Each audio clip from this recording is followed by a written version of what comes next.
y el pan que yo daré es mi carne, la cual yo daré por la vida del mundo. ¿Qué dice ahí, Drew? De los elegidos.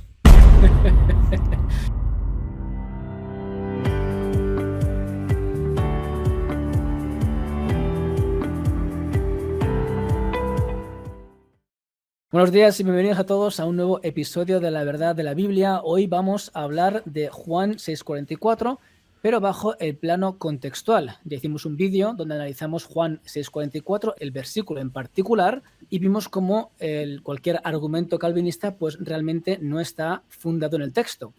Dijimos también en el vídeo que lo más importante de este versículo es tomarlo en su contexto, porque realmente si entendemos el versículo en su contexto vamos a ver cómo es mucho más fácil comprenderlo y cómo tampoco hay que hacer un análisis tan exhaustivo del griego, porque el contexto en sí nos da pues lo que este versículo significa y lo que implica. Así que lo que vamos a hacer hoy es vamos a hacer este análisis contextual de Juan 6:44 y para esto he traído a un par de amigos. Hemos traído con nosotros a Drew de la perspectiva provisionista, que algunos ya le conocéis. Aquí está con nosotros Drew. Hola Drew, ¿cómo estás? Hola, bien. Agradecido de estar aquí de nuevo. Gracias por Muy bien, invitarme. siempre. Y también tenemos con nosotros a Edgar Sala, que nos acompaña desde México. Él también tiene un canal y un podcast en YouTube, Edgar Salaf, que, bueno, la primera vez que viene con nosotros. Es un placer y un gusto. Edgar, hola, ¿cómo estás? Muy bien, gracias a Dios. Pues un placer estar con dos personas que respeto muchísimo y pues aquí estamos a la orden para estas cosas. Bueno, si quieres presentarte a nuestra audiencia, ¿quién es Edgar Sala? Sí, claro. Bueno, yo soy Edgar Sala, soy de Villahermosa, Tabasco, México. Yo realmente soy un cristiano común y corriente. De hecho, como comentaba Daniel, yo tengo un podcast que se llama Outsiders bajo la lupa y realmente no me meto a temas teológicamente profundos, más que todo es tema de la vida práctica del cristiano. Un poco una audiencia un poquito más amplia en ese sentido, porque sabemos que estos temas de soteriología son un poquito más para nerds, pero también me gustan mucho.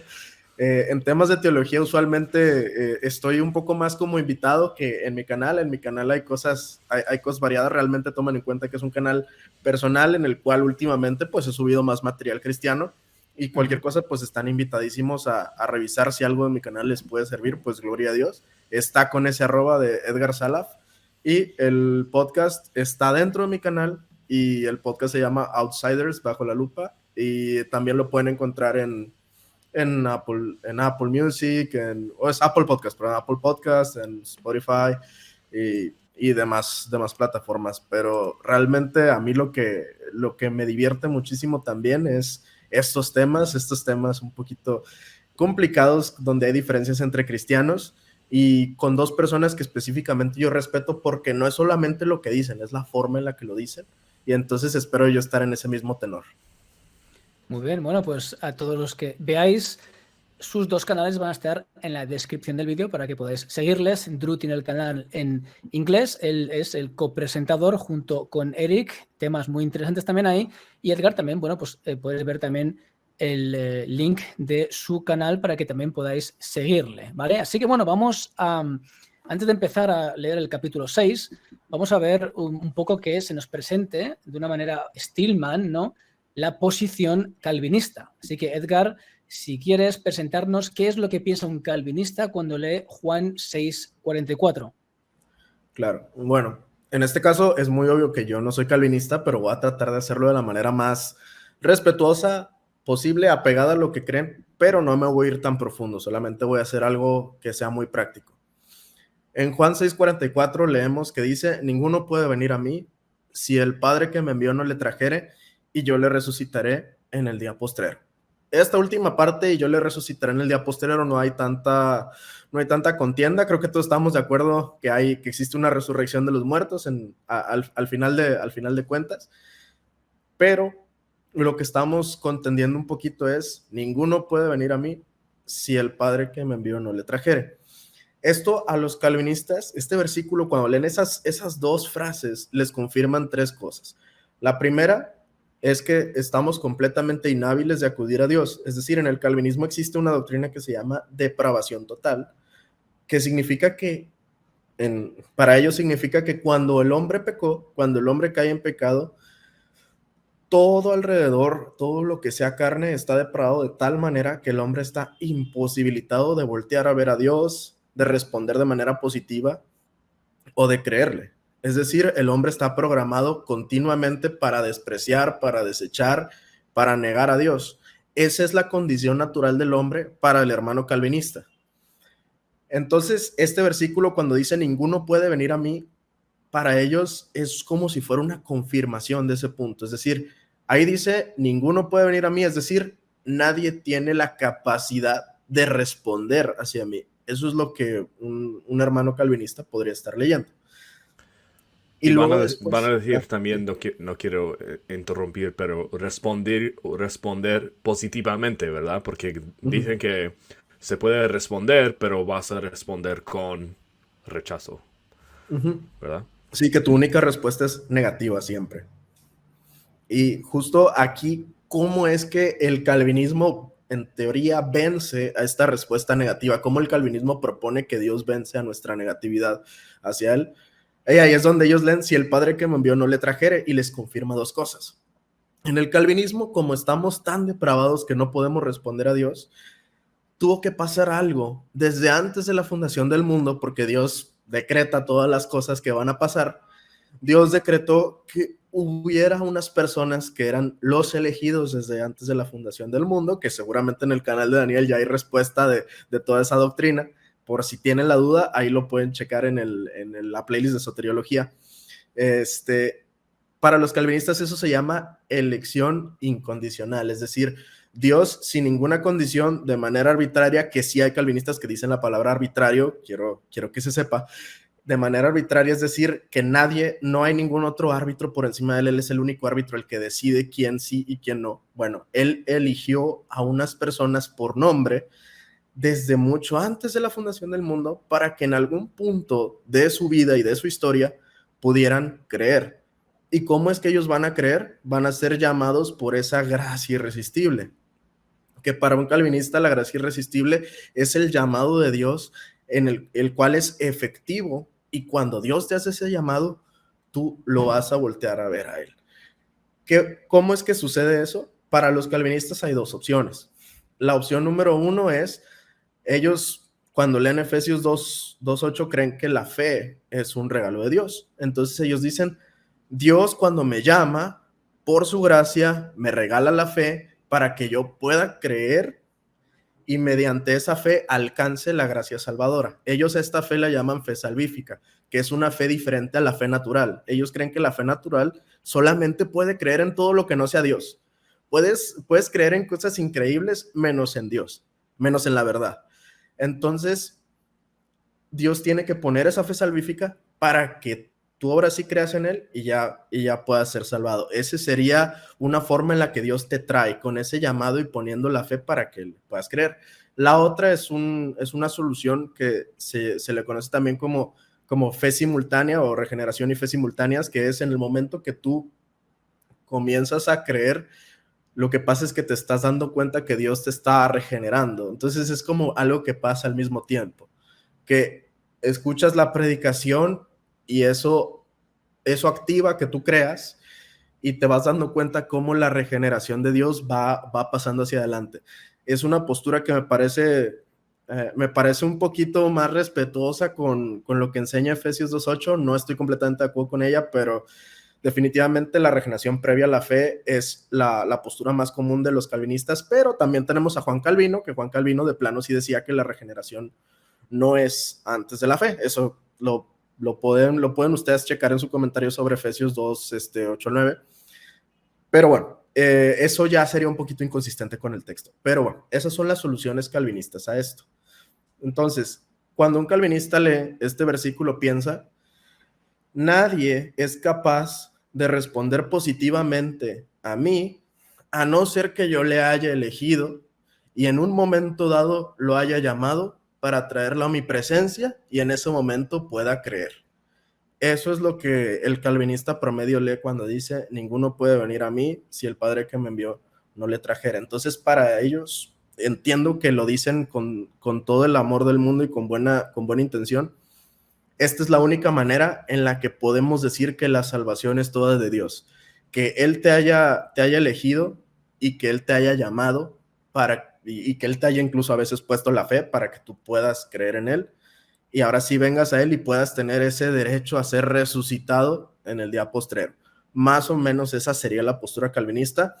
Yo personalmente difiero con ella, espero haberla presentado de la mejor manera, pero ahorita sí vamos a ver un poquito, como le dicen en inglés, el pushback, un poquito de refutación de poco a poco, de cómo realmente el texto quizás no diga lo que los hermanos calvinistas piensan, o bueno, al menos vamos a presentar una lectura un poquito alternativa a la que ellos están acostumbrados y ya ellos decidirán si realmente la palabra de Dios da la razón a la interpretación que ellos tienen o si se dan cuenta que son ideas que importaron dentro de un texto, que es un texto de prueba, y recordemos que no se puede hacer teología con textos de prueba, que eso es algo que Daniel es el rey del contexto, le encanta el contexto, todo el tiempo te lo pide, entonces sí, él ya dirá.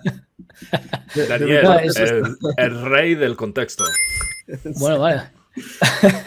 Pues te voy a decir una cosa, es cierto, porque además es interesante lo de Juan 6:44, es una muy buena explicación que has hecho, y nosotros en el primer vídeo lo que hicimos es demostrar como un texto de prueba sacado, inclusive si lo analizásemos solamente ese texto, tampoco se llegan a las conclusiones calvinistas, que eso es el primer vídeo, pero como digo y como insisto, realmente el contexto es lo más importante, que es lo que vamos a ver hoy. Así que Edgar, gracias por la introducción, ha sido muy productiva. Y bueno, Drew, ¿quieres, antes de empezar a entrar un poco en el texto en sí, quieres un poco explicarnos el contexto general del libro de Juan con relación a lo que es la salvación, a cómo está expuesta y a quién está dirigida, para que sepamos un poco cómo se enfoca la salvación en el libro de Juan, evidentemente inspirado por el Espíritu Santo? Aquí dice, es en el Juan 1, ¿verdad? Y dice, aquella luz verdadera que alumbra a todo hombre venía a este mundo. Entonces, Juan aquí está hablando de Cristo, que él alumbra a todos, a todo hombre. Y en cuanto a eso, entonces, esto es luz para todos. Y también dice en Juan 12:35, entonces Jesús les dijo, aún por poco está la luz entre vosotros, andad entre tanto que tenéis luz, para que no os sorprendan las tinieblas, porque el que anda en tinieblas no sabe a dónde va. Entre tanto, esto es el versículo clave. Entre tanto que tenéis la luz, o sea, Cristo está hablando de sí mismo aquí, entre tanto que me tenéis, creed en la luz para que seáis hijos de luz. Entonces, viene primero la creencia y luego ser hijos de la luz o hijos de Dios. Y no lo cubrí hace el rato, pero en el Juan 1:12 dice, mas a todos los que le recibieron, a los que creen en su nombre, les dio potestad de ser hechos hijos de Dios. Entonces, tenemos que creer para ser hechos hijos de Dios. Y la última cosa que quiero decir sobre el Evangelio de Juan es en el Juan 20. Dice, Juan escribe o da la razón por qué escribió todo esto. Y dice en 20:31, ¿verdad? Pero estas se han escrito para que creáis que Jesús es el Cristo, el Hijo de Dios, y para que creyendo tengáis vida en su nombre. Entonces hay el creer y la vida, creer y la potestad de ser hijos, y creer y ser hijos de la luz. Entonces, se trata de creer. Juan está escribiendo para convencer a todos que creen en Cristo, que creen que es el Hijo de Dios. Muy bien, así que básicamente lo que vemos en el contexto del libro de Juan es que existe esta generalidad por la cual cualquier persona ante la luz del Señor pues puede poner su fe en Jesús y a ese momento pues se les da la potestad de ser hijos suyos, ¿verdad? Eso es lo que estamos diciendo, que estamos viendo en el contexto general del libro de Juan, que es importante a la hora de abordar ahora el capítulo número 6, que recordemos que viene pues precedido evidentemente al capítulo número 5, pero que no tiene por qué ser la misma audiencia. Se dice que generalmente entre el capítulo 5 y el capítulo 6 hay una diferencia de entre 6 meses a un año, ¿vale? Pero lo que sí que vemos, que vamos a leer el capítulo 6, los primeros versículos es la alimentación a los 5.000, después son el momento en el que Jesús anda sobre el mar, y lo que vemos después, que a partir del versículo 20, que es lo que vamos a empezar a leer hoy, vamos a ver que esta audiencia a la que Jesús habla es mayoritariamente, posiblemente incluso totalmente, la audiencia que estuvo en la alimentación de los 5.000, ¿vale? Esto es importante tenerlo en cuenta porque vamos a ver cómo hay personas que buscan a Jesús, pero con una intención diferente a cómo tiene que ser buscado. Así que vamos a leer el versículo 20, el versículo 22, perdón, que dice lo siguiente, para que nos pongamos un poco en contexto. Después de la alimentación y después de Jesús andar sobre el mar, dice: el día siguiente, versículo 22, la gente que estaba al otro lado del mar vio que no había habido allí más que una sola barca y que Jesús no había entrado en ella con sus discípulos, sino que estos se habían ido solos, pero otras barcas habían arribado de Tiberias junto al lugar donde habían comido el pan después de haber dado gracias a Dios. Cuando vio pues la gente que Jesús no estaba allí, ni sus discípulos, entraron en las barcas y fueron a Capernaum buscando a Jesús. Esta es la gente que fue alimentada. El versículo 25 dice: y hallándole al otro lado del mar, le dijeron: Rabí, ¿cuándo llegaste acá? Respondió Jesús y les dijo: de cierto os digo, que me buscáis, no porque habéis visto las señales, sino porque comisteis el pan y os saciasteis. Así que lo que estamos viendo aquí en un principio es ver cómo las personas buscan al Señor de la manera errónea. El Señor está hablando de cómo hay que buscarle por quien Él es, que es el Hijo de Dios, el enviado, ¿no?, por el Padre, el Mesías, el Christos, ¿no?, en griego, y cómo pues la gente solo quería el pan. Le está buscando de una mala manera. Por eso luego vamos a ver cómo Jesús habla del pan de vida, que hay que buscarle, que es Él. No esta obra de la comida que les da, sino la comida espiritual, que es más importante. Y recordemos, ¿qué les dice? No habéis creído en las señales. No le buscan por las señales, porque estas son las señales que el Mesías iba a hacer. Recordemos lo que viene al principio de Juan y cómo Juan con sus discípulos se dio cuenta que Jesús era el Mesías también, ¿no?, por las señales que él hacía, que estaban profetizadas, ¿no? Esto lo vemos en Juan 10:25, cómo Jesús también habla de lo mismo, de las señales que él hace para que la gente crea, en el 10:38 y a Juan 5:36.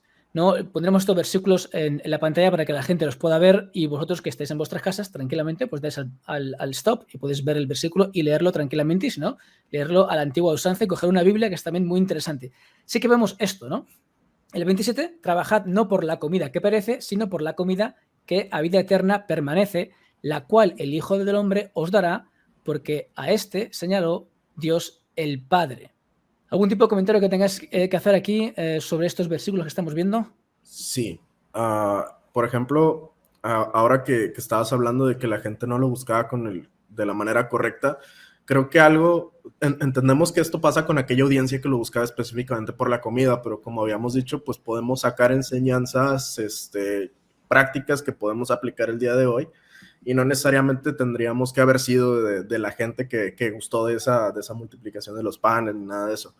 Y hay veces que hay personas que llegan a las iglesias y están ahí porque necesitaban que alguien orara por ellos o necesitaban sentir comunidad, y realmente hay mucha gente que está en las iglesias solo por el tema de la comunidad de los cristianos, pero realmente no están buscando a Dios de la manera correcta. Hay gente que está ahí porque quiere resolver sus deudas, hay gente que está ahí por muchas otras cosas. Obviamente, gracias a Dios, la mayoría de gente todavía está ahí porque quiere verdaderamente seguir a Jesús, quiere tener una relación verdadera con Él.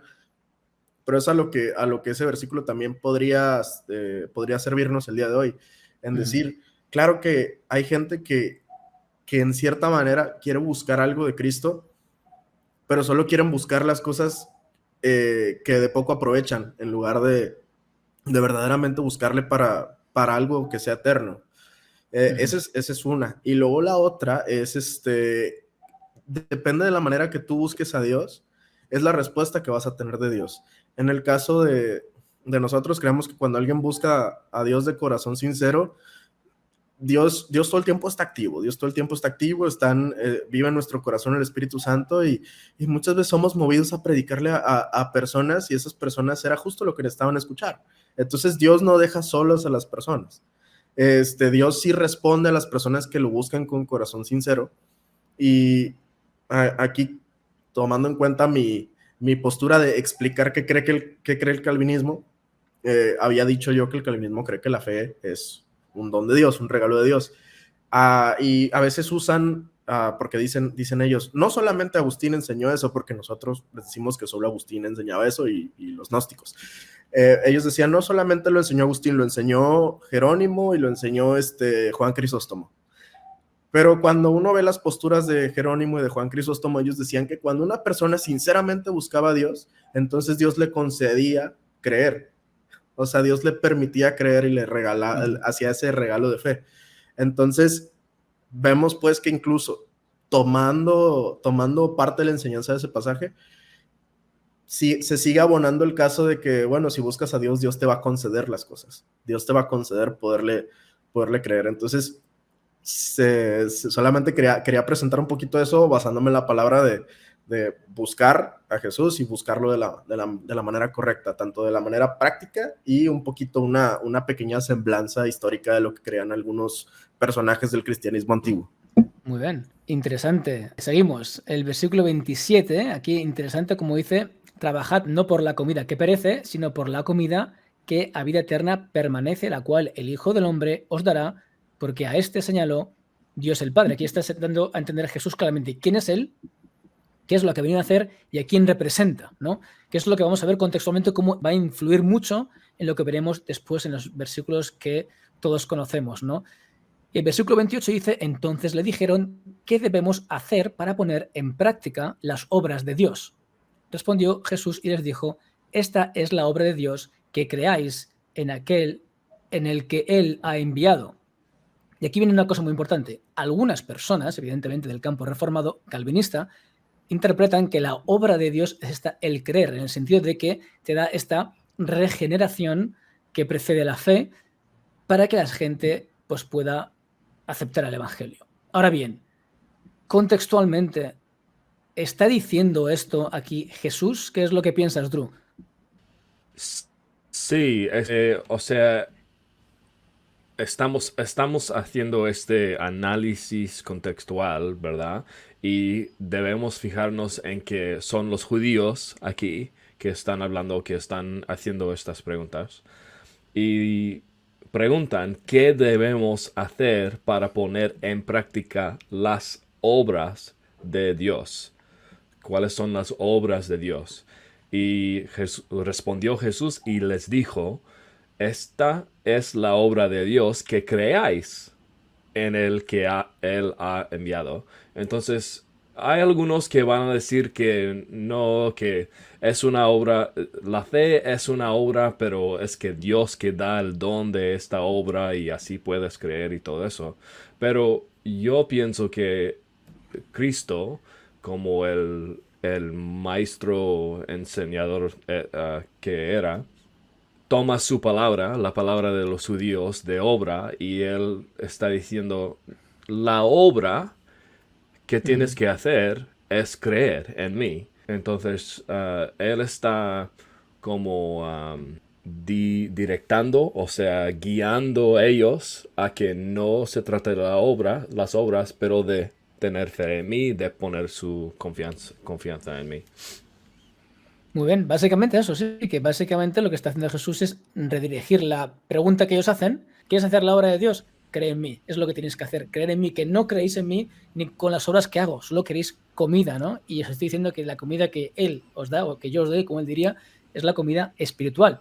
Y como he mencionado antes, una cosa muy interesante es que incluso Juan Calvino no pensaba aquí como muchos reformados calvinistas piensan hoy en día con relación al significado aquí de la obra y de la fe. En su comentario sobre Juan 6:29 dice lo siguiente: los que infieren de este pasaje que la fe es el don de Dios se equivocan, porque Cristo ahora no muestra lo que Dios produce en nosotros, sino lo que desea y requiere de nosotros, que es justo lo que venía aquí mencionando Drew, que te está preguntando qué es lo que tenemos que hacer y Jesús le está respondiendo, esto es lo que el Señor desea de vosotros, que creáis en mí, que soy el Hijo de Dios, ¿no? Así que es muy interesante ver cómo Juan Calvino, pues, contradice a muchos calvinistas hoy en día y entendía muy bien el contexto de esta cosa tan específica, ¿verdad? Sí, de hecho, fíjate, algo que ustedes están comentando, cómo el contexto realmente no da la razón a lo que se quiere inferir del texto, a veces desde la perspectiva calvinista, no de Juan Calvino, sino de los calvinistas modernos. No es así, tan alejada está del contexto, que la siguiente pregunta que le hacen los que estaban dialogando con Jesús le dicen, ¿qué señal pues haces tú para que veamos y te creamos? ¿Qué obra haces? O sea, ellos no se pusieron a pensar, no, tiene que hacer una obra en mí. No, ellos dijeron, tú dices que la obra de Dios es que nosotros te creamos. Pues ¿qué obras haces? A ver. O sea, realmente la conversación iba sobre esa palabra, sobre el tema de las obras, para poderle creer, sobre las señales que él hacía. Y realmente Jesús decía, a ver, crean en mí, eso es lo que ustedes tienen que hacer. Las señales ya las han visto. O sea, vaya, estaba hablando con necios, pero les contestó muy bien, la verdad. Entonces, y es que esto es muy importante lo que estás mencionando. Es muy importante lo que estás mencionando porque hablas claramente del contexto de lo que está ocurriendo ahí, la conversación que tiene con unas personas, que Jesús, el versículo famoso 44 y el 37, va dirigido también a esas personas. Y evidentemente podemos sacar generalizaciones para hoy en día, pero vamos a ver que va dirigido a esas personas. Y como hemos dicho antes y como tú bien has dicho antes, se pueden sacar, evidentemente, lecciones espirituales, como por ejemplo de esto, cómo hay que buscar al Señor, no para ir a una iglesia para estar entretenidos, sino para buscar al Señor de verdad y saber quién es Él y lo que ha hecho por nosotros. Y este agradecimiento que tenemos al Señor por lo que ha hecho por nosotros, que es una obra increíble, ¿verdad? Así que sí, es lo que vemos como dice él, el versículo 30, le dijeron entonces, ¿qué señal pues haces tú para que veamos y te creamos? ¿Qué obra haces? Nuestros padres comieron el maná en el desierto, como está escrito, pan del cielo les dio a comer. Demostraban un poco de sabiduría en cuanto a conocimiento bíblico, las personas que estaban ahí. Y Jesús les dijo, versículo 32, de cierto os digo, no os dio Moisés el pan del cielo, mas mi Padre os da el verdadero pan del cielo. Qué palabras más poderosas, porque el pan de Dios es aquel que descendió del cielo y da vida al mundo. Aquí le está dando claramente al Señor. ¿Vida a quién? Al mundo. ¿A los elegidos? Al mundo. Ok. ¿Has visto? Es que eso es lo que vemos cuando empezamos a leer estos versículos y los empezamos a leer sin ningún tipo de binoculares, de cualquier tipo de soteriología que tenemos, fluye muy fácilmente. Las obras está hablando el Señor de lo que quiere hacer, esto es lo que desea el Señor de vosotros, al mundo, ha venido el pan de vida al mundo, a todo el mundo, ¿vale? No, importante. Bueno, pero es que mundo no significa mundo. Acuérdate que cuando lees mundo es como una película de Netflix. Es todas las razas, todo tipo de personas. Solo es todo tipo. No son todas las personas, es todo tipo. Diversidad. Además, es muy interesante porque realmente en Juan, y sobre todo en primera de Juan, cuando lees mundo, nunca se refiere a salvos. Se refiere a los malos, a los pecadores o al mundo en general, que puede incluir a salvos o no, pero no se refiere específicamente a los famosos escogidos, ¿no? Así que vemos ahora la pregunta que le dicen, después de decir esto Jesús, el versículo 34, le dijeron, Señor, danos siempre este pan. Y Jesús les dice, en el 35, yo soy el pan de vida, el que a mí viene nunca tendrá hambre, y en el que en mí cree no tendrá sed jamás, mas os he dicho que aunque me habéis visto, no creéis. Ahora bien, ¿por qué no creen? ¿Porque no han sido escogidos antes de la fundación del mundo para creer? ¿O no creen porque buscaban al Señor de una manera errónea, que es lo que le estaba intentando decir el Señor en ese momento? Quiero dar un comentario pequeño acerca de los milagros que él está haciendo aquí, ¿verdad? Porque él acaba de dar de comer a esta gente y él está diciendo, están buscando el pan, deben buscar el pan verdadero, lo cual soy yo. Y en Juan 11, cuando va a sanar o va a resucitar a Lázaro, él dice, me alegro, más o menos estoy, dando un resumen, pero me alegro de que ustedes no estaban aquí, porque voy a resucitarlo más o menos para que creen. Y también dice aquí, ¿verdad? De que si no creen en mí por las obras Eso que es. hago. Pero ya hizo las obras y no creen. Entonces ellos están pidiendo más obras y luego va a hablar de que nadie puede venir a mí, ¿verdad? Entonces esto es una clase de gente aquí que es muy específico, ¿no? Y vamos a ver más en un rato. Ok, así que lo que estamos viendo aquí entonces es una recurrencia de algo que ocurre en más de una ocasión en el libro de Juan. Vemos audiencias, a veces específicas, particulares, que buscan a Jesús de una manera errónea. De hecho, hemos visto los versículos que hemos mencionado con anterioridad en Juan 10, en Juan 5, en Juan 12 también podéis ver en el 37 al 50 de cómo habla de estas personas que buscan al Señor de una manera errónea y que se cumple la profecía de Isaías en ellos porque tiene un corazón grueso. Así que vemos cómo existe este pueblo que busca al Señor de una manera errónea. Y digo al Señor en general porque si buscas al Señor de una manera errónea, evidentemente no vas a poder buscar al Hijo de una manera verdadera. Porque quien busca al Padre, quien está con el Padre, quien es hijo realmente del Padre, va a ser también, va a reconocer al Mesías cuando viniera. Recordemos, momento transicional específico en la historia de la humanidad, el Mesías llega al mundo y se revela a su gente. Vamos al versículo 37, muy famoso, que dice: todo lo que el Padre me da vendrá a mí, y el que a mí viene no le echo fuera. ¿Qué es lo que vemos aquí que dice este versículo? Porque creo que la interpretación calvinista también implica que aquí hay una especie de determinismo aquí con relación a la salvación, ¿verdad?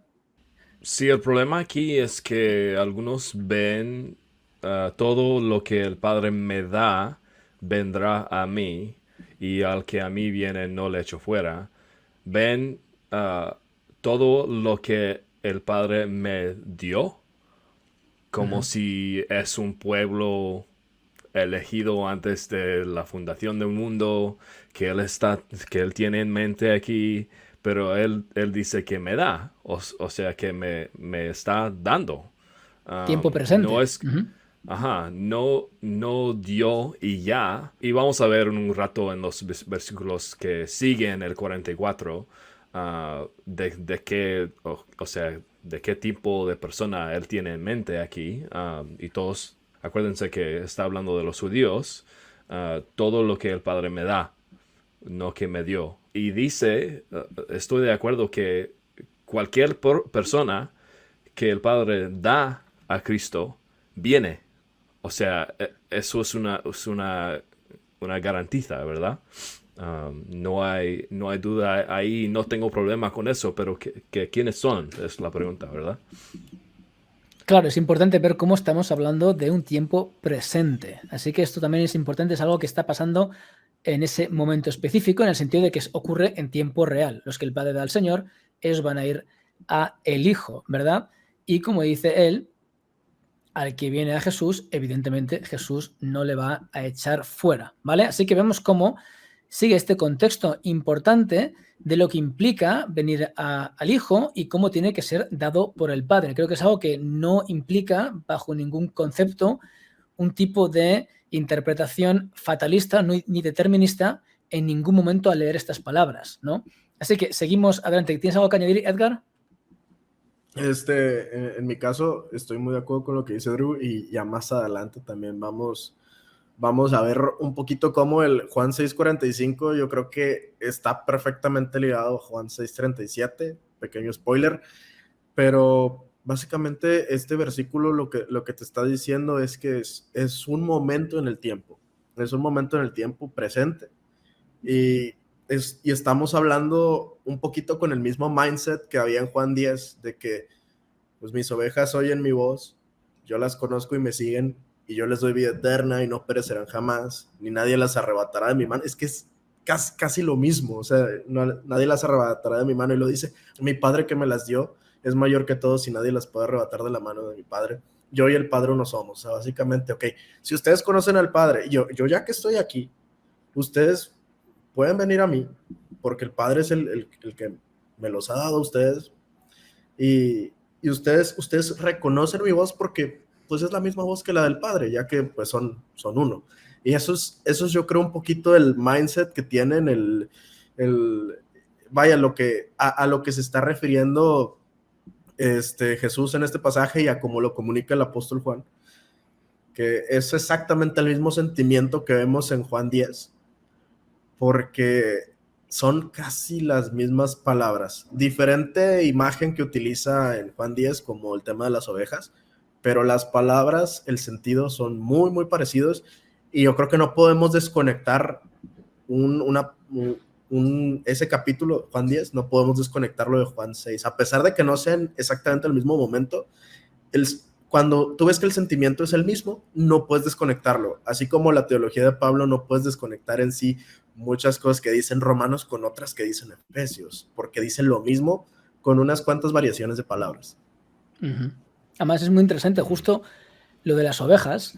Tenemos un vídeo aquí de la diferencia entre ovejas y cabritos, muy interesante para que la gente lo vea. Como esta oveja pues es un modismo de la época para hablar de gente que sigue a alguien. De hecho, se habla de las ovejas descarriadas, de las ovejas sin pastor del Antiguo Testamento que vemos en Isaías, etc. Así que vemos cómo este concepto de oveja es alguien que sigue. Las personas que siguen al Señor, que son ovejas del Señor, evidentemente cuando llegue el Hijo, van a seguir al Hijo. Es un concepto realmente mucho más simple de lo que se ha intentado hacer con tanto, yo creo, metafísica metida en un concepto tan simple como una oveja es el que sigue a alguien y esta oveja que sigue al Señor va a seguir al Hijo porque el Padre da al Hijo a sus hijos, ¿no? Así que seguimos, ¿no? Vamos a leer otra vez este versículo, el 37, que dice: todo lo que el Padre me da vendrá a mí, y al que a mí viene no le echo fuera. Y luego el versículo 38 dice: porque he descendido del cielo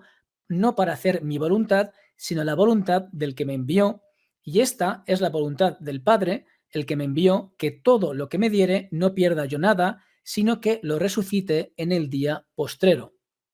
Una vez más, ¿quién da Dios a el Hijo?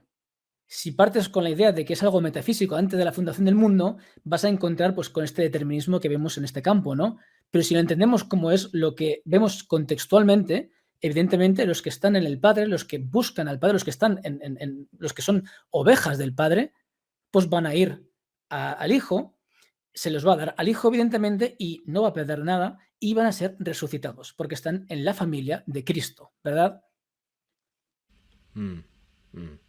Y también quiero notar aquí que hay unos pasos antes de ser resucitados que hay que ocurrir. Y él dice aquí: todo aquel que ve, se tiene que ver al Hijo y se tiene que creer en el Hijo. Y estos son dos pasos antes de que tenga la vida eterna, ¿verdad? Y vamos a ver cómo hay los pasos. Y no sé cómo explicarlo, pero hay una diferencia entre ver a una persona y no sé cómo explicarlo, pero como verlo de que decimos en inglés que estás looking to ver a una persona para algo. Entonces yo creo que él está diciendo: tienes que verme para que yo os dé como la con vida atención, por así decirlo. O sea, una cosa es mirar, o sea, de que pasas la mirada por algún lado, y otra ya es literalmente ver, o sea, fijar tus ojos, que es parecido a Isaías 45:22, que dice: mirad a mí y sed salvos todos los términos de la tierra, porque yo soy Dios y no hay más. Efectivamente. Versículo 41 dice: murmuraban entonces de él los judíos, porque había dicho: yo soy el pan que descendió del cielo. Interesante ver cómo dice: murmuraban entonces de él los judíos. Aquí vemos de quién está hablando contextualmente, de los judíos que estaban ahí, ¿vale? Y decían: ¿no es este Jesús, el hijo de José, cuyo padre y madre nosotros conocemos? ¿Cómo pues dice este: del cielo he descendido? Así que estamos viendo aquí cómo, pues evidentemente, y aquí ya para a los que les gusta también defender la deidad de Cristo, cómo Jesús claramente habla de que él no es de esta tierra, que él viene de otra parte, ¿no? Y que él está con el Padre. Luego veremos más adelante más de esto. Versículo 43. Y Jesús respondió y les dijo, no murmuréis entre vosotros, ninguno puede venir a mí si el Padre que me envió no le trajere, y yo le resucitaré en el día postrero. Escrito está en los profetas, y serán todos enseñados por Dios, así que todo aquel que oyó al Padre y aprendió de él, viene a mí. Seguí llegamos al versículo clave, el versículo 44, que dice, ninguno puede venir a mí si el Padre que me envió no le trajere, y yo le resucitaré en el día postrero. ¿Qué es lo que vemos aquí? Principalmente, como hemos dicho antes, este es el versículo que Edgar nos ha demostrado que es lo que piensa la idea calvinista. ¿Qué es lo que vemos contextualmente una vez que hemos abordado el contexto en este versículo en particular? Sí, empezamos todo esto con el versículo 1 del capítulo 6, pero un versículo que es muy importante en esto, porque cuando yo estaba preparando para esto, yo leí el 5 y el 6 para más contexto y en español para que pudiera estar en la mente de hablar castellano. Al fin del capítulo 5 dice... Porque si creyeseis a Moisés, me creeríais a mí, porque de mí escribió él. Pero si no creéis sus escritos, ¿cómo creeréis a mis palabras?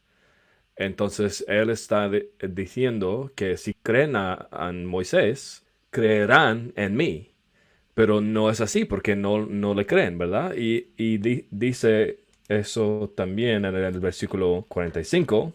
Hay mucho énfasis en la perspectiva calvinista en el 44, pero no en el 45, que dice, o sea, otra vez 44, ninguno puede venir a mí si el Padre que me envió no le trajere, yo le resucitaré en el día postrero.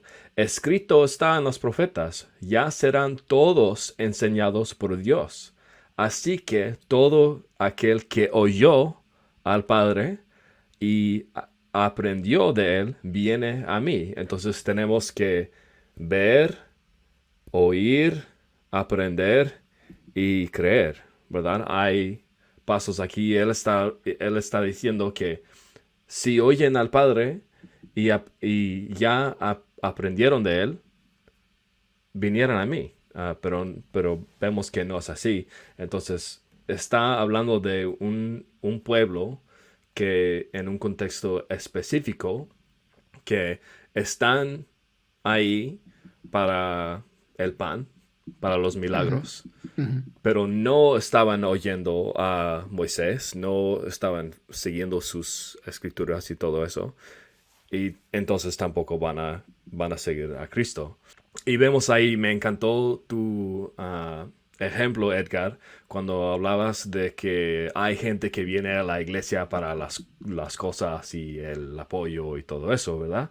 Y reciben esas cosas, pero como no han estado buscando a Dios para vida eterna, llegan y escuchan las cosas y reciben apoyo y no creen, ¿verdad? Porque no... o sea, eso sería como la aplicación práctica de todo esto, aunque esto es un contexto específico con los judíos que no han estado siguiendo a su Padre, a su Dios. Es que es una cosa muy interesante porque vemos claramente que esto es el Señor llamándoles la atención, diciendo, vosotros pensáis que sois judíos, vosotros pensáis que sois hijos de Dios, y lo que se está diciendo Jesús es, realmente no lo sois. Porque si lo fueseis, el Señor os enviaría a mí.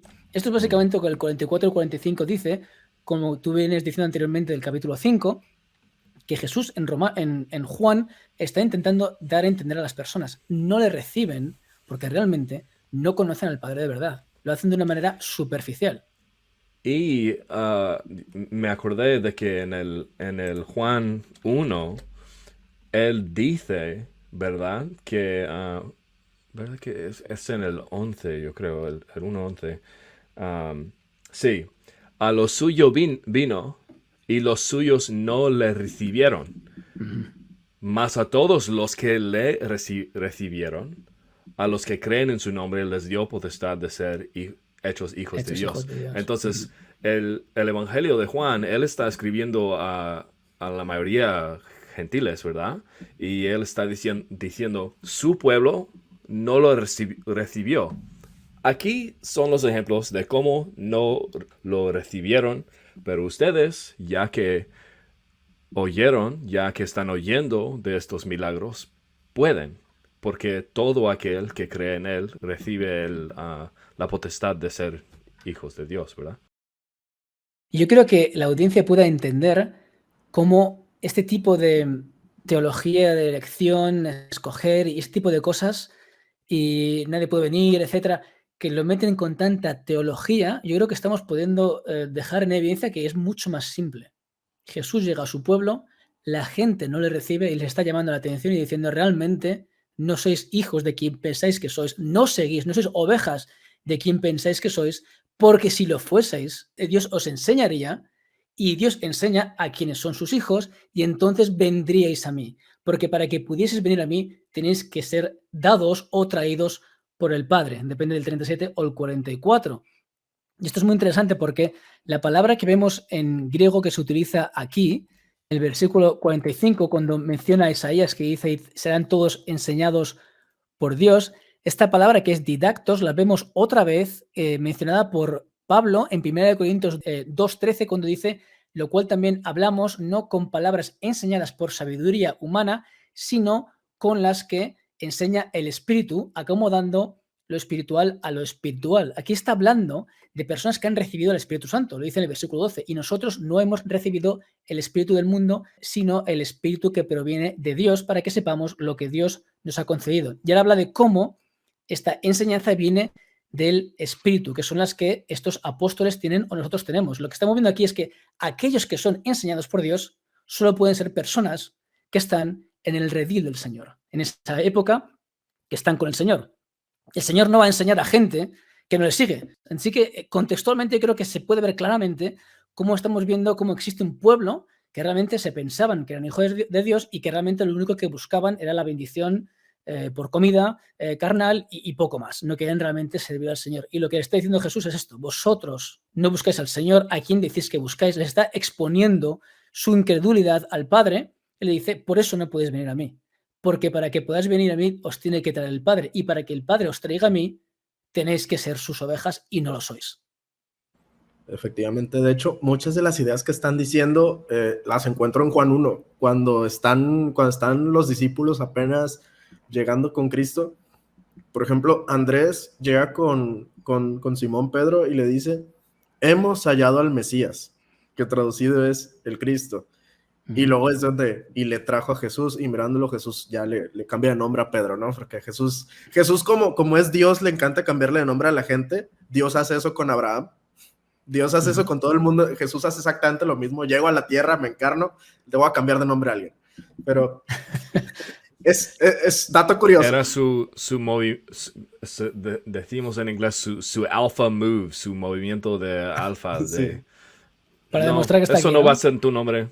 Esto va a ser tu nombre. Sí. Pero volviendo ¿Oíste que fue dicho, no? ¿Oíste que fue dicho, no? ¿Tu nombre era este? No, es este. Sí. Yo creo que ese es otro argumento para la deidad de Cristo. Pero, no, ya, fuera de broma, a mí lo que me gusta es que ellos dicen, hemos hallado al Mesías.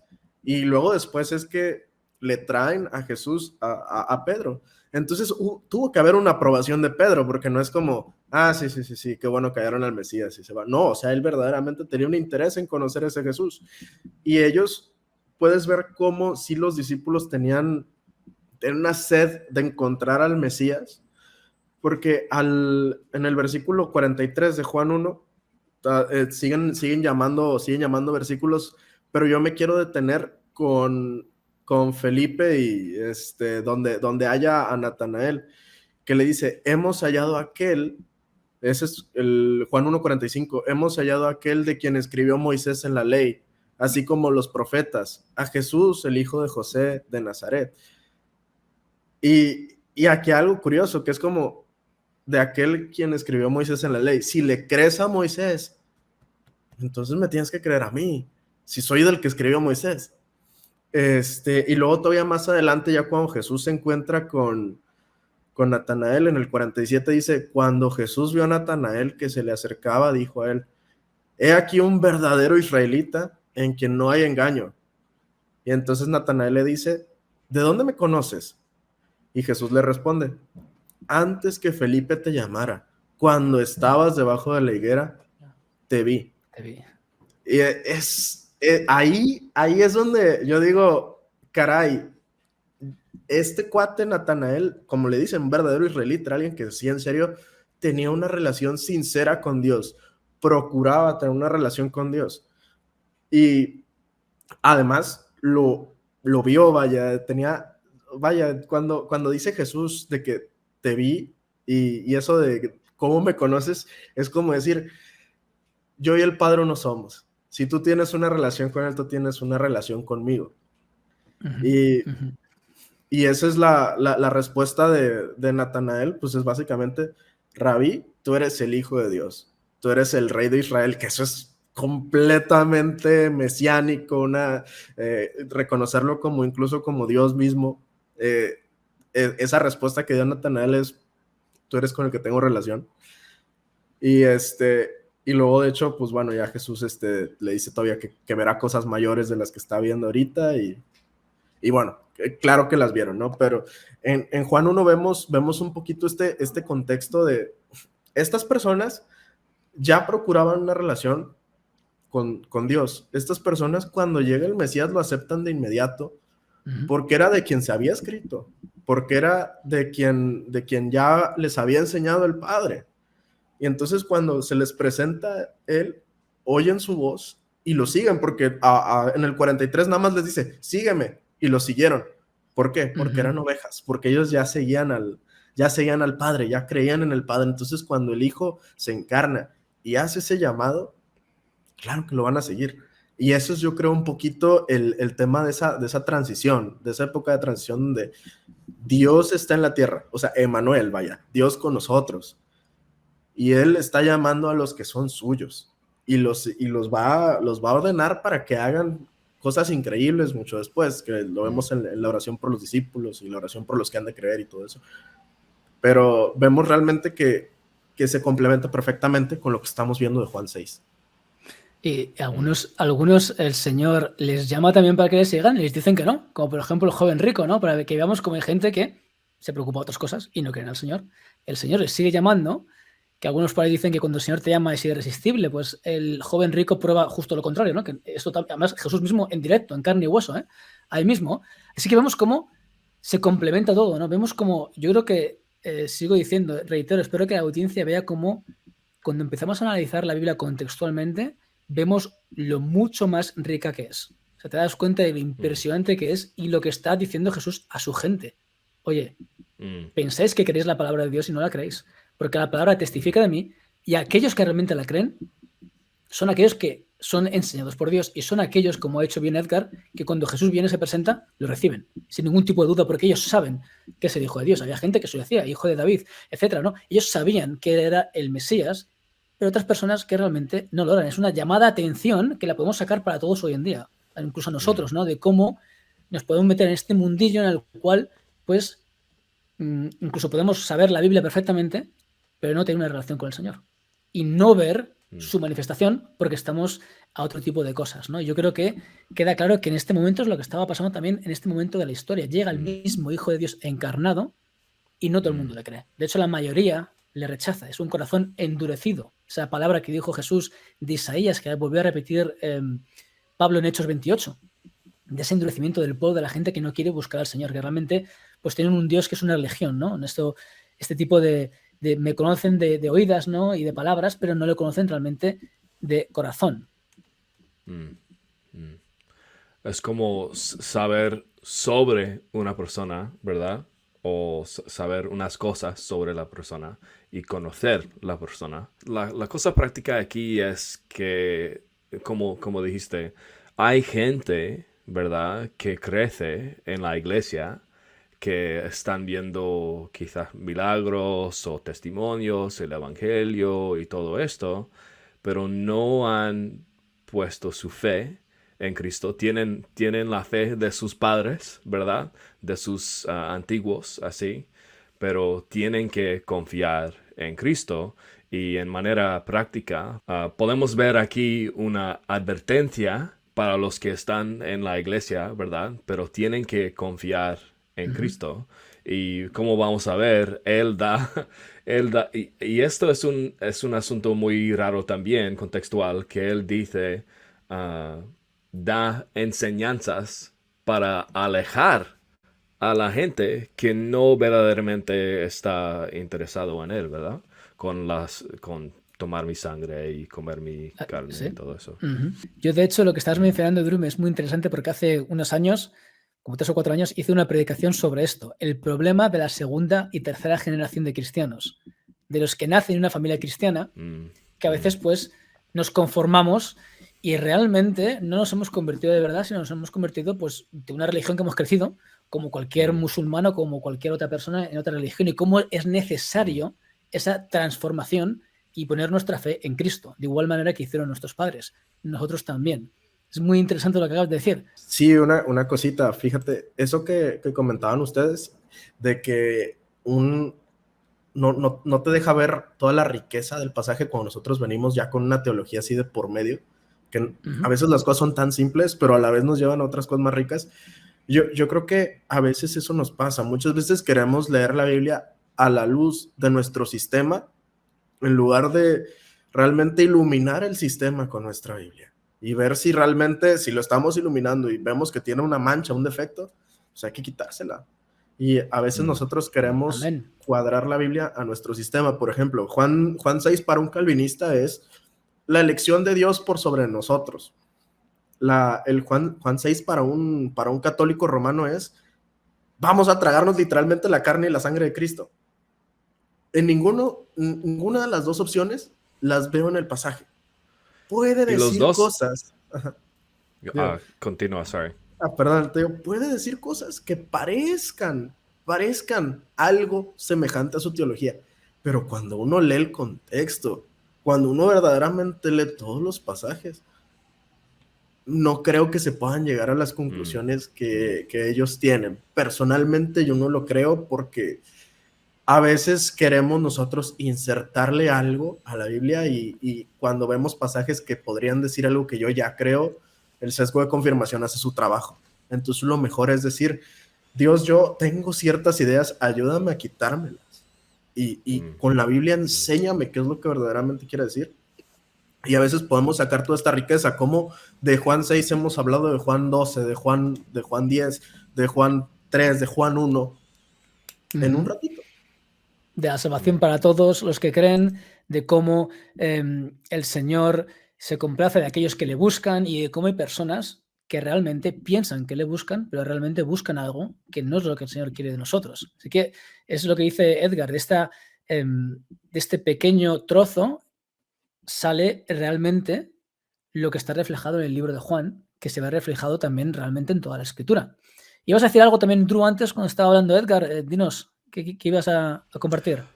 Solo iba a decir que acerca de esos dos asuntos del comer la sangre, comer la carne y beber la sangre, y también la elección incondicional, si leen al fin del capítulo del capítulo 6, la única vez que dice elección, vamos a ver, no tiene nada que ver con elección incondicional. Y también después de esa enseñanza acerca de beber y comer, él explica lo que está diciendo y vamos a ver. Seguimos ahora con el versículo 46 que dice, no que alguno haya visto al Padre, sino aquel que vino de Dios, este ha visto al Padre. De cierto os digo, el que cree en mí tiene vida eterna. Esto es impresionante. Esto es el famoso Ordo Salutis. ¿Qué está diciendo Jesús aquí? Quien cree tiene vida eterna. Para tener vida eterna, ¿qué es lo que hay que hacer? Es creer, ¿verdad? Y luego dice después en el 48, recordamos todo lo que está hablando con el pan, etcétera, dice, yo soy el pan de vida, vuestros padres comieron el maná en el desierto y murieron. Este es el pan que desciende del cielo para que el que de él come no muera. Yo soy el pan vivo que descendió del cielo. Si alguno comiere de este pan, vivirá para siempre, y el pan que yo daré es mi carne, la cual yo daré por la vida del mundo. ¿Qué dice ahí, Drew? De los elegidos. Del mundo. Así que vemos, está lo que viene explicando Jesús claramente acerca de el pan, etcétera, que también Edgar ha mencionado anteriormente. Seguimos, el versículo 52. Entonces los judíos contendían entre sí, una vez más poniéndonos en contexto quiénes son los que estaban ahí y qué estaba pasando. Los judíos diciendo, ¿cómo puede este darnos a comer su carne? No entendían cómo Jesús estaba hablando. Como decía Drew anteriormente, Jesús a veces utilizaba parábolas, a veces hablaba directamente un mensaje directo y a veces hablaba de esta manera y no les entendían, ¿no? Versículo 33, Jesús les dijo, de cierto os digo, si no coméis la carne del Hijo del Hombre y bebéis su sangre, no tenéis vida en vosotros. El que come mi carne y bebe mi sangre tiene vida eterna, y yo le resucitaré en el día postrero. Porque mi carne es verdadera comida y mi sangre es verdadera bebida. El que come mi carne y bebe mi sangre, en mí permanece y yo en él, como me envió el Padre viviente y yo vivo por el Padre, asimismo el que me come, él también vivirá por mí. ¿Qué es lo que más o menos vemos aquí? ¿Qué pensáis de esta sección en la que Jesús está hablando de esta manera, figurada evidentemente acerca de su cuerpo, etcétera, y qué hay que hacer para que las personas estén en Cristo? Sí, no creo que podemos imaginar el escándalo, ¿verdad? Que es decir a un judío, come mi carne y bebe mi sangre. Ellos están... Primero de todo, ¿cómo? ¿Cómo vas a hacer eso? Y segundo, tenemos, o sea, animales que no podemos comer. Ni modo. ¿Tú? ¿Qué? Él está dando una enseñanza que es ofensivo tremendamente, ¿verdad? Y vamos a ver cómo esta enseñanza, esta parábola, o sea, él no está contando un cuento así como hacen los otros evangelios. Él usa a sí mismo como el parábola. Pero una analogía, pero vamos a ¿no? ver. Analogía, ajá, así. O sea, he oído antes de que en los otros evangelios él da parábolas como cuentos así, pero en el evangelio de Juan, él es el parábola. O sea, yo soy el pan de vida, yo soy el camino y todo eso. Sí que seguimos. Este es el pan que descendió del cielo, no como vuestros padres comieron el maná y murieron. El que come de este pan vivirá eternamente. Una vez más demostrando quién es el pan verdadero y haciendo esta diferencia entre lo que es espiritual con lo que es carnal, ¿no? Estas cosas dijo, versículo 59, en la sinagoga enseñando en Capernaum. Al oírlas, muchos de sus discípulos dijeron, dura es esta palabra, ¿quién la puede oír? Justo lo que venía aquí mencionando Drew, ¿no? Este escándalo, estas palabras escandalosas para estas personas, que hasta sus mismos discípulos pensaron que eran palabras duras. ¿Y qué les dijo Jesús a sus discípulos? Sabiendo Jesús en sí mismo que sus discípulos murmuraban de esto, les dijo, ¿esto os ofende? Pues que si viereis al Hijo del Hombre subir a donde estaba primero. Increíble palabras del Señor, ¿no? Sí, de hecho, fíjate, ahorita que Wow. estamos un poquito hablando de todo esto, de lo que dice Jesús anteriormente y ya luego después de lo que vamos a ver qué dice, muchas veces nosotros, en lugar de centrarnos en la audiencia, por ejemplo, en el versículo 59 dijo, estas cosas dijo en la sinagoga, enseñando en Capernaum. Entonces entendamos que está hablando de una audiencia completamente judía dentro de una sinagoga. Y a veces nosotros, cuando tenemos una teología de por medio, solemos pensar que le está hablando a mi enemigo teológico. O sea, hay calvinistas que piensan que Juan 6 es para los arminianos o para los que no son calvinistas, para esos que creen en el libre albedrío. Y el católico romano. Como Romanos 8, Romanos 9 con Arminio, ¿no? Está discutiendo Pablo con un arminiano, ¿no? Sí, sí, sí. Y a veces pasa que Juan 6 piensan, este versículo te lo escribió a ti el Señor para que creas en lo que yo creo. O los católicos romanos que ellos han de pensar que esto se lo escribió a sucios protestantes, amantes de los judíos. O sea, que dicen, ¿cómo los protestantes, cómo no van a aceptar que es verdadera carne y verdadera sangre después de la transubstanciación? Si ahí se les explica, ellos están como los judíos. A veces piensan que esos versículos se nos escribieron a nosotros, y no, realmente se nos escribieron a todos. No enseñan lo que ellos creen que enseñan cosas muy bonitas, muy fuertes también, pero fuertes en el sentido, no porque las palabras per se sean ofensivas, sino por el corazón de esas personas, que de plano Jesús tuvo que usar esas palabras para penetrar lo más posible en ese corazón. Y luego también otra cosa que también yo considero que es fuerte es cómo, teniendo al Hijo de Dios enfrente, siendo tan obvio y tan paciente con lo que te está diciendo, porque las cosas que las ha repetido una y otra vez, no entiendas lo que te está diciendo. Y al final de cuentas, pues la enseñanza de Cristo está resumida ahí. El Espíritu es el que da, en el 63, el Espíritu es el que da vida. La carne para nada aprovecha. Las palabras que yo os he hablado son espíritu y son vida. Y ahí es donde se ve su intención en todo este pasaje. Yo quiero que ustedes crean y sean salvos. Punto. Mi espíritu les va a dar vida. Todo lo que yo he estado usando son herramientas para decirles a ustedes, crean en mí. Que si la palabra obra la usó para decirle, pues es que la obra del Padre es que creas en mí. Que si ahorita el maná lo usó para decir también, bueno, pues yo soy el pan que ha venido del cielo. Que si su mismo cuerpo y su sangre los usó para, pues tienen que beber ustedes de mí, tienen que comer ustedes de mí. Es para decirles, yo soy el único en el que van a encontrar vida, yo soy el único en el que van a encontrar sustento. Y si ustedes verdaderamente creyeran todas las enseñanzas que han estado antes de que yo me encarnara, entonces ustedes entenderían quién soy.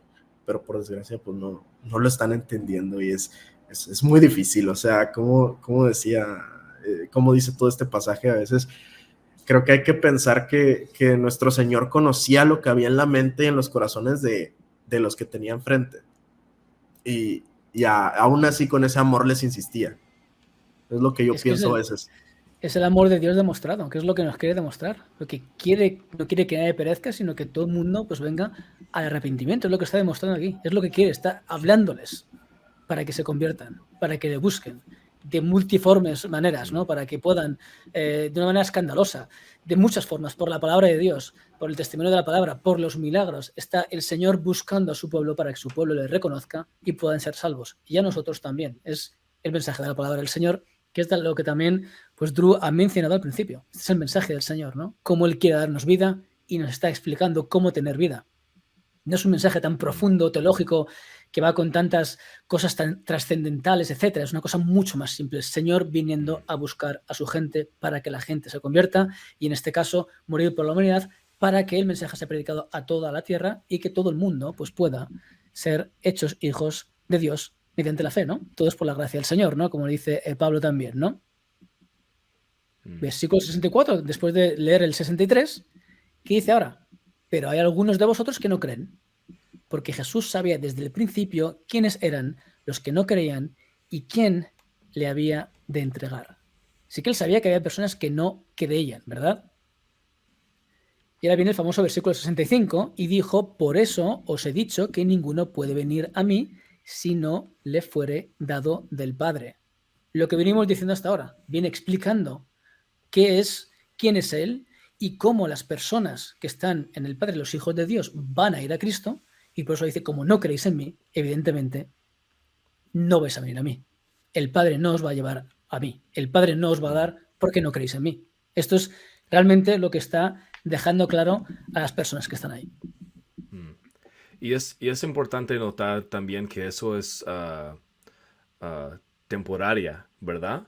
porque él está escondiendo su identidad para que todos estos judíos que ya lo han rechazado, para que él vaya a la cruz. Incluso a Judas ya rechazó a Jehová, ¿verdad? Entonces el Padre no va a dar él a mí porque no está siguiendo ya él. Y lo dice aquí después, si puedo seguir leyendo, pero Sí, claro.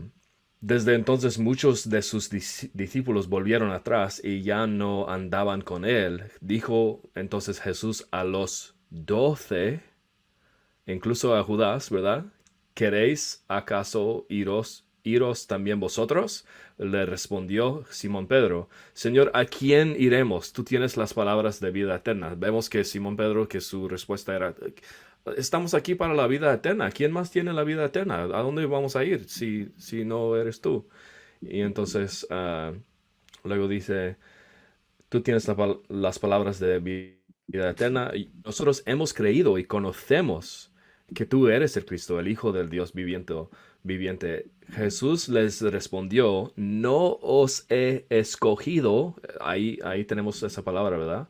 Ujú. Yo a vosotros los 12. Y uno de Judas vosotros inclusive. es diablo.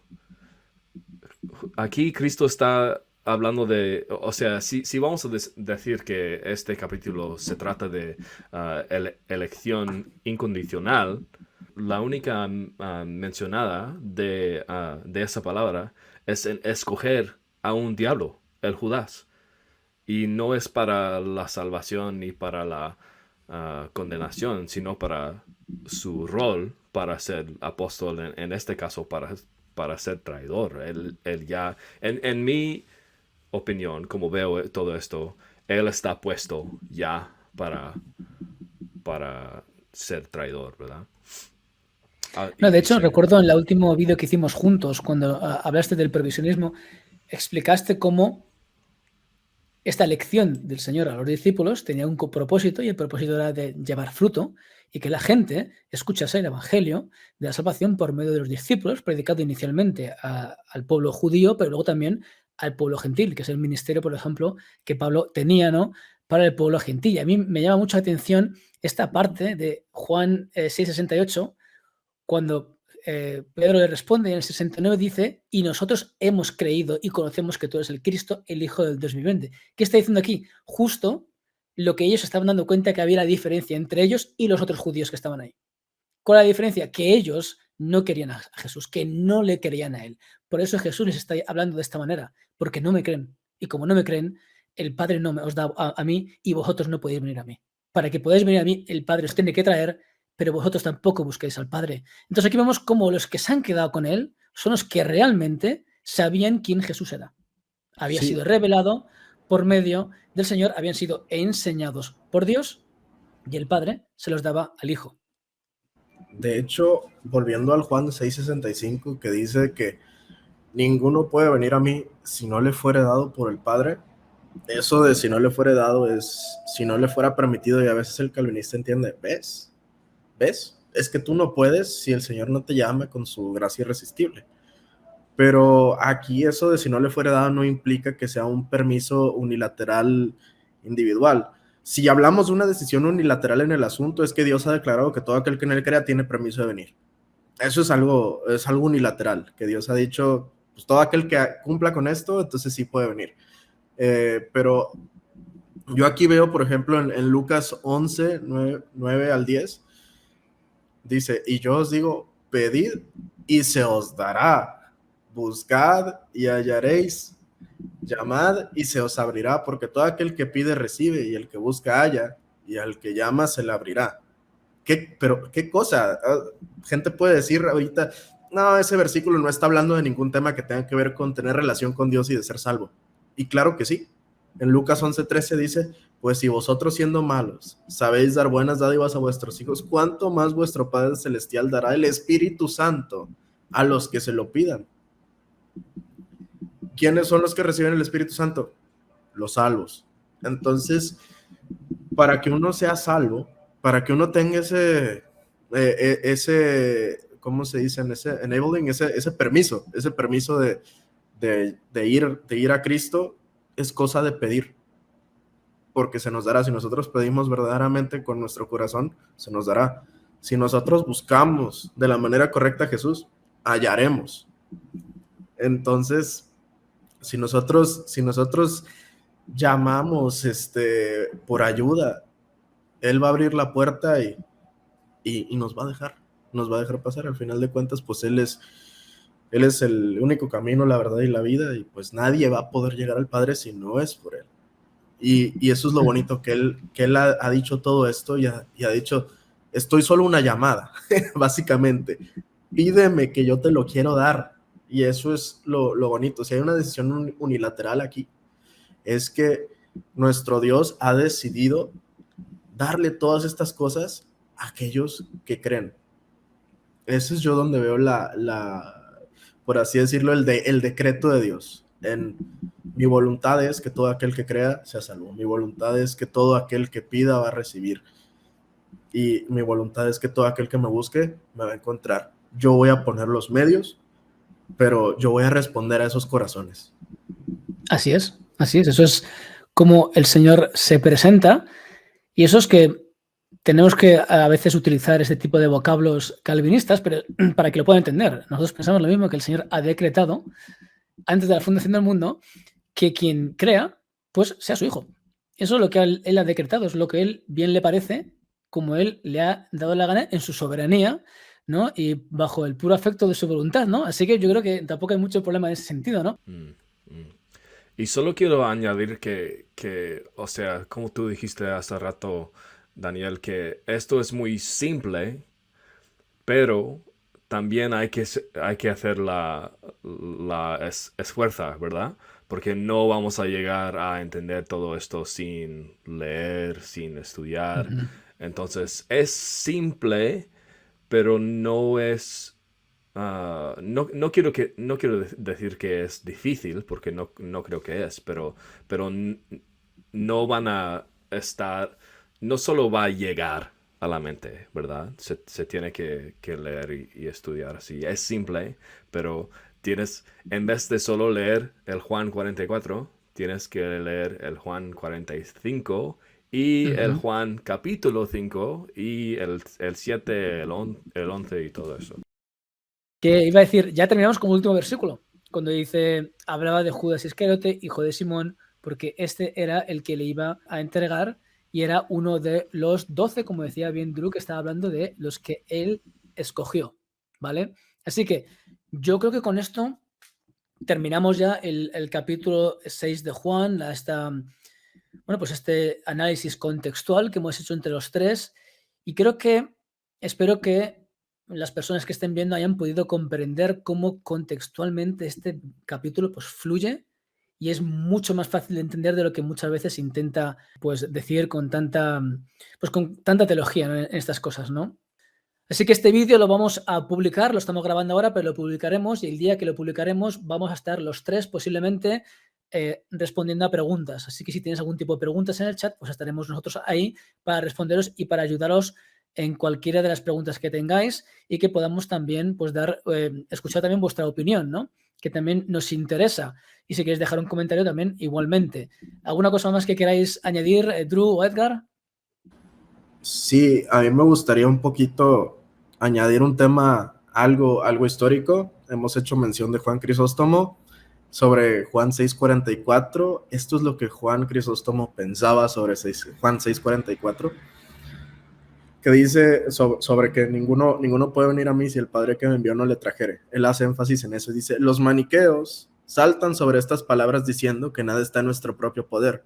Sin embargo, la expresión muestra que somos dueños de nuestra voluntad. Porque si un hombre viene a él, dice a alguien, ¿qué necesidad hay de traerlo? Pero las palabras no nos quitan el libre albedrío, sino que muestran que necesitamos mucha ayuda. Y él no implica una llegada involuntaria, sino una que disfruta de mucho socorro o asistencia. Aquí lo que dice Juan Crisóstomo es un poquito lo que nosotros en cierta forma hemos dicho. No estamos diciendo que Dios no está activo. De hecho, hemos demostrado y hemos expresado aquí que Dios está activo todo el tiempo y de cómo les ha insistido a estos judíos: crean en mí, crean en mí, crean en mí. Si ustedes hacen caso a esto, que es la ley, por ejemplo, ustedes van a voltearme a ver a mí, porque si realmente lo creen, entonces van a creerme a mí también. Etcétera. Vemos muchísimo cómo tenemos la asistencia de Dios todo el tiempo, su paciencia, su Santo Espíritu guiando a los cristianos para ir a predicar el evangelio a las personas. Vaya, tenemos a un Dios completamente activo, y eso, cuando nosotros leamos ese pasaje, recordemos, el libre albedrío no le quita para nada ningún mérito a Dios, no nos añade ni un mérito a nosotros. Amén. Y además de esto, no creemos que estemos exentos de la ayuda de Dios. Al contrario, la necesitamos grandemente, al grado que Juan acaba diciendo que estas palabras están escritas para que nosotros creamos. Ahí está la asistencia de Dios. Si nosotros tenemos hoy el privilegio de leer, aunque sea una porción de la Biblia, esa está hecha para que nosotros creamos, y esa asistencia de Dios. Si nosotros tenemos la oportunidad de escuchar este live, este video, que sepamos que Dios nos quiere decir algo, que Dios quiere que lo conozcamos más. Y si alguien no es creyente, Dios quiere que tengas una relación con Él. Dios verdaderamente quiere que creas. Él a eso vino al mundo, vino a pagar por nuestros pecados. Y eso es donde yo observo dónde está la gran asistencia del gran socorro de Dios. Porque así como dijo que ninguno puede venir a Él si no es el Padre el que lo trae, ahí dice en Juan 12:32, y yo, si fuere levantado de la tierra, a todos atraeré a mí mismo, usando exactamente la misma palabra. Pero entonces, ¿a quién ha dicho, Drew? A todos. ¿A los elegidos? A todos. Pero esa es la belleza. Él ya fue levantado, y todas las personas tiemblan con la historia de la cruz.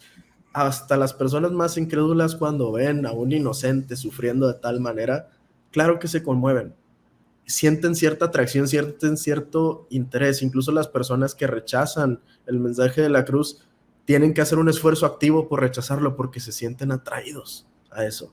Y esa es la gran misericordia que ha tenido Dios con nosotros, que Él pone todos los medios para que nosotros le volteemos a ver. Incluso yo diría, la caída de la creación, del resto de la creación, porque hubo maldición sobre la tierra, ha sido para que no nos distraigamos, para que la belleza de la tierra no sea tan grande y no nos distraigamos y digamos, hay un Dios que es más grande que esto.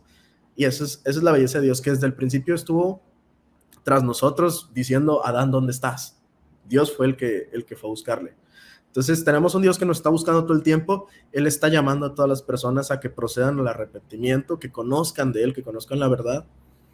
Y una vez que nosotros le conocemos y tenemos una relación con Él, por supuesto que podemos entrar a un llamado especial, que es un llamado al servicio. Y es un llamado a serle fiel, a mostrar un testimonio verdadero, y que más personas puedan conocerle. Y ahí es donde se refleja la misericordia de Dios, su trabajo en nosotros, que Él es el autor y consumador de nuestra fe. O sea, de todo lo que nosotros creemos es gracias a Dios, a que Él lo ha cumplido.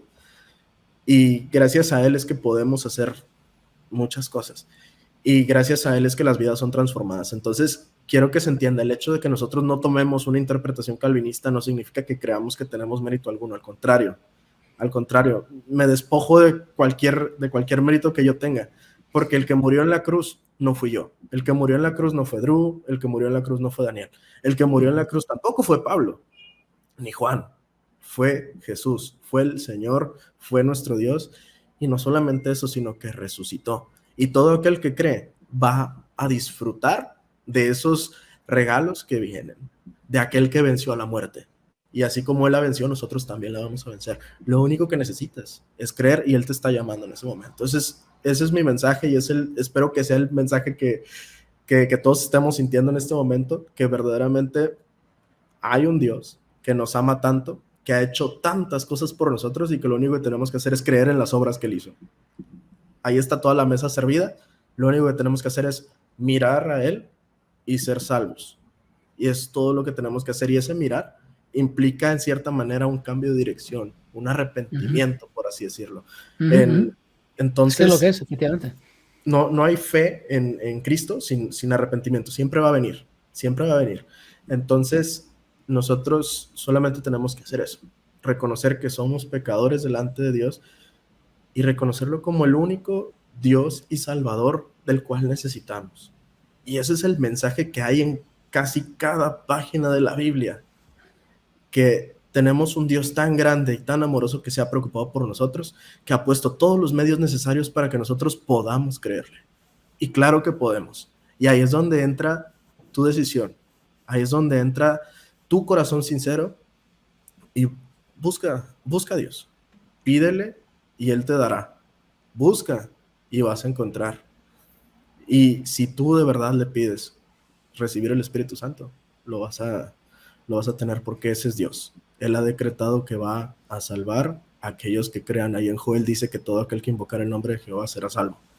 Entonces, tenemos un Dios inmenso, y estudiar Juan realmente es algo que siempre me aviva un poquito, y espero que esos sean los estudios que todos tengamos de la Biblia, que nos avive, que no nos ponga cuadrados teológicamente, sino que al contrario, sea tan simple que nos avive todas estas cosas, todo ese fuego que solamente puede venir de Dios. Y eso es toda mi participación. Crean en Dios, crean en Cristo, arrepiéntanse y crean en Él, mírenlo a Él, que Él es el único camino y Él es la vida eterna, y solamente en Él hay resurrección, solamente en Él hay victoria, pero lo que tenemos que hacer es creer.